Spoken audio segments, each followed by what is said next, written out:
prendre ma retraite.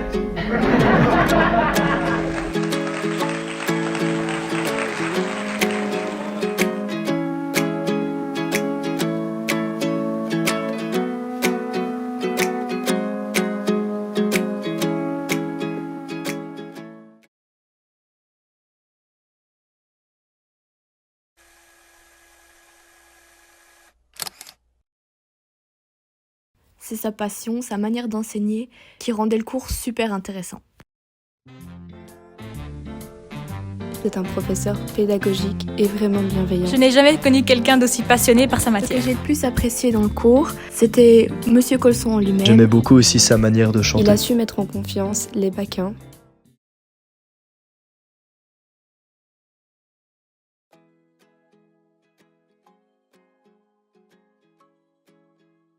Depuis septembre 2009. Toujours non, parce que j'ai commencé dans l'enseignement secondaire au collège Notre-Dame de la Paix. J'ai travaillé au Parlement pendant un an, j'étais conseiller du président du Sénat. J'ai eu une année de FNRS pour terminer une thèse, et puis des contrats de recherche au début, puis j'étais assistant ici en même temps. D'abord mi-temps, et puis je suis passé académique.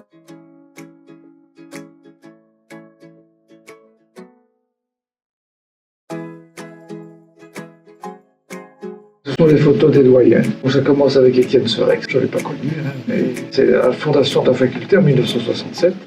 Puis le père Mahon, que vous n'avez pas connu non plus. Yves Poulet, ça vous savez qui c'est. Ça, oui. Vous l'avez connu. Et puis René Robeil, qui était doyen. Bon, en fait, Yves Poulet a encore été un petit peu doyen après René Robeil, puis c'était moi.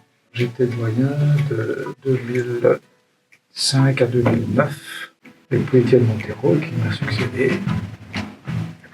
Après. Il y aura aussi son portrait. Il y a eu Madame Spineux qui a été longtemps secrétaire ici de la faculté. Elle est partie avant que j'ai terminé mon décanat. Mais c'était une personne très importante dans la faculté, qu'elle était la secrétaire principale depuis la création de la faculté. J'ai pu compter sur ses services depuis le début de mon décanat, c'était très important.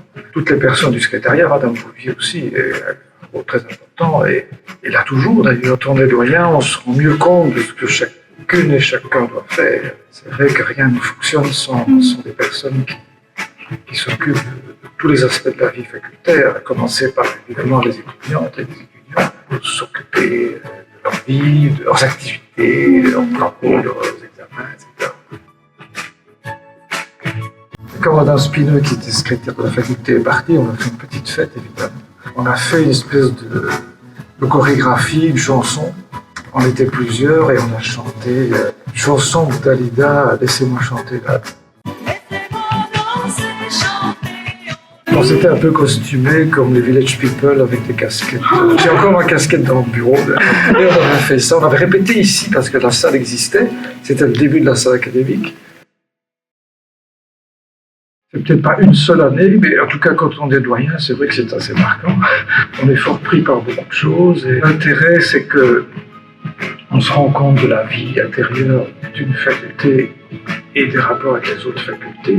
On voit mieux de l'intérieur comment ça fonctionne, comment les décisions se prennent. En fait, un doyen, c'est un relais au niveau de l'ensemble de l'institution pour représenter une faculté. C'est une mission de service, hein.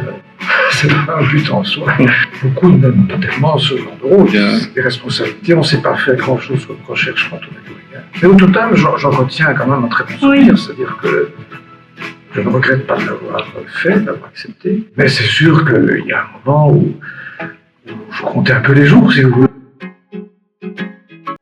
De voir de temps en temps ce qui se passait au cercle, puisque les doyens sont responsables des cercles aussi. Hein. Et je savais qu'il y avait parfois des extérieurs, des jeunes extérieurs qui venaient pour vendre de la drogue au cercle. J'avais des contacts avec les présidents du cercle, ceux qui s'occupaient de ça, et ils étaient bien d'accord avec moi que ça ne pouvait pas continuer, évidemment. D'essayer de faire partir ces extérieurs-là qui venaient et qui n'étaient pas désirés. Et alors, ils me téléphonaient parfois quand ils avaient des problèmes. Et un jour, ils me téléphonent et ils disent « Monsieur le doyen, il y a des vendeurs de drogue qui sont là, il faut appeler la police. » On appelle la police, hein. La police arrive, elle arrive assez vite. Et alors, Je suis descendu pour aller voir, mais alors on a couru après les types et ils sont partis, malheureusement, on ne les a pas attrapés. Mon père était professeur aux Beaux-Arts, donc j'ai un peu hérité de lui, mais j'ai jamais vraiment suivi de formation, ça m'a d'ailleurs un peu manqué à certains moments. J'ai fait ça quand j'étais doyen, je crois, pour décorer un peu la salle. C'est lié, c'est-à-dire que j'ai toujours dessiné des personnages historiques, des uniformes. J'ai jamais rien dessiné d'autre. J'ai toujours été très impressionné par les chars de cavalerie, par les régiments qui marchent. J'ai toujours fait des figurines aussi. Bon, c'est venu très tôt. Vers 10-12 ans, j'ai eu beaucoup de chance de faire ce qui me plaisait. J'en fais chaque hiver. Ça détend l'esprit. On manipule des choses. Je fais des transformations. Je lime des coiffures pour en mettre une autre. Je fais des drapeaux avec une petite feuille d'étain. On utilise aussi un produit qu'on appelle le milliput, et qui est une espèce d'assemblage d'un genre de plasticine, si vous voulez. Mais quand on met les deux ensemble, ça durcit. Au départ, c'est mou. Vous pouvez faire ce que vous voulez avec. Et puis, à un moment donné, ça devient dur. Et alors là, vous pouvez transformer une figurine complètement. Vous pouvez faire un manteau, une cape, même un chapeau, un sac à dos, des choses comme ça. Après, vous pouvez limer, parce que évidemment, c'est durci. Vous pouvez un peu sculpter. Donc, je représente des personnes qui ont vraiment vécu. J'ai leur nom, leur portrait. Je les fais tels qu'ils étaient. Après, des documents évidemment fiables, authentiques. Il y a pas cette relation entre ceux qui écoutent et ceux qui donnent cours. Et puis, je n'aime pas tellement la technique, j'ai jamais aimé la technique, moi. Je n'aime pas les appareils. Je fais ce qu'il faut, donc il faut bien utiliser ça. Ça va aller plus vite, comme ça de choses. Mais en soi, je crois qu'il faut maîtriser ça en cantonnant les techniques digitales, ce qui est vraiment utile. Il ne faut surtout pas diminuer les relations humaines. Quand on donne cours, il n'y a rien à faire, même s'il n'y a pas de réaction, rien que de voir le regard, l'expression de l'auditoire, ça vous donne une indication sur ce que vous allez continuer à dire ou pas dire, si ça rentre bien, si c'est compris, s'il faut ajouter des détails. J'ai eu un fou rire un jour parce qu'il y avait un délégué étudiant qui avait une personnalité assez amusante. Il s'habillait comme quelqu'un de plus âgé, il était toujours en costume. Il était, disons, assez corpulent. Il avait parfois des idées intéressantes, mais il n'était pas très scolaire, il ne faisait pas le travail qui était attendu. Et malheureusement, je crois qu'il n'a pas continué. Malheureusement, il n'avait pas l'organisation nécessaire pour étudier ce qu'il fallait. Il avait été délégué parce qu'il parlait facilement. Il y a parfois comme ça des gens qui sont intéressants, mais qui ne sont pas faits pour étudier des matières importantes parce qu'ils ne savent pas s'organiser, se discipliner. Oui, parfois j'en retrouve dans certaines professions juridiques avec lesquelles j'ai un contact privé, par exemple un notaire, un avocat qui me met comme prof. Il y en a qui me reconnaissent sans quoi, je les reconnais forcément, parce que ça m'est arrivé de croiser des gens qui me disent « Ah, M. Constant, il est courant avec vous ». Au final, il y en a quand même beaucoup qui vont, avec des années, le plus nombre d'étudiants qui passent ici. Bon, j'étais plutôt studieux, il ne faut pas travestir ce qu'on était. Je me suis dit, j'allais aux soirées comme tout le monde. Je n'étais pas plus sérieux dans l'autre, mais je n'étais pas non plus tout en train. C'était aussi une époque un peu différente au niveau des cercles, des soirées de toutes les facultés. Quand j'étais étudiant, c'était au sous-sol de la fac de droit qui servait de piste de danse, si vous voulez. C'était pas grand, hein.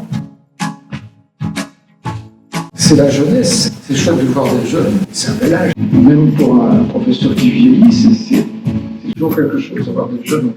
Les jeunes, ils ne sont pas toujours comme on dit qu'ils sont. Ils sont en tout cas très ouverts d'esprit. Ils sont curieux de découvrir et de connaître. Ils découvrent et donc il faut toujours garder une certaine réserve et les laisser se faire leur propre jugement. Il y a peut-être une accentuation, mais ça c'est au niveau global de la société. Une accentuation peut-être de la différence entre eux qui sont désireux d'apprendre en première année, ceux qui ne sont pas comme ça, qui comprennent que c'est pas fait pour eux et ils sont contre.